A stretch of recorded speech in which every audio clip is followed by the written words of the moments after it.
This looks like one of the worst case scenarios for a cast iron top, unless you see what Harvey's been working on.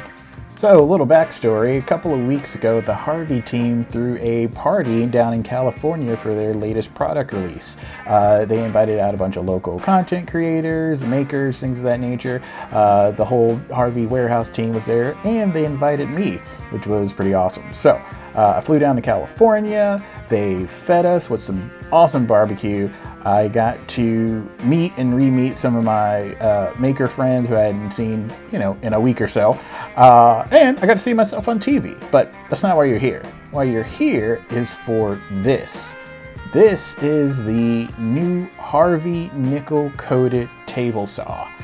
Now, if you're familiar with the Harvey line of products, they previously offered a tin-coated table saw, which, it looked like gold plating. And this is harder than that. It's around 500 to 700 on the Vickner's hardness scale. I don't entirely know what that means, but the little bit of research I did means that it's almost 5 times harder than your standard cast iron, which means you're going to get a lot more protection and durability out of this top. Now, Harvey didn't just do the top. They coated everything. So we're going the entire cast iron surface and the inner mechanics and gear drive. So you are rust resistant from top to bottom with this technology.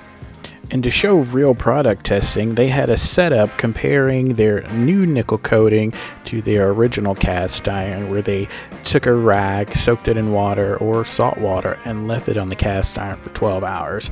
And you could just see here like how much rust and pitting and everything you get on a traditional cast iron compared to the new nickel coating.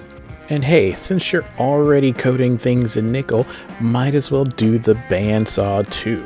So they will also be coming out with their nickel series bandsaws, which have already started going out to a few people waiting on mine. But same as the table saw, it's not just a cast iron, but it's also the inner mechanics. So like I said, you're getting rust protection and durability inside and out with this new technology from Harvey. Currently, the nickel coating will be available on their Alpha series. While we were there, we did ask, hey, could we just buy the nickel coating top? And the answer was, I don't know. So maybe somewhere down the line, they'll have a way to kind of retrofit other saws with nickel coating. Who knows? But if you are in the market for a table saw or a bandsaw, or you live someplace where, heat, humidity, water, or inconsiderate people who live drinks on any flat surface in your shop is a problem, this may be something to look forward to. But that's it for now. Thanks. Bye.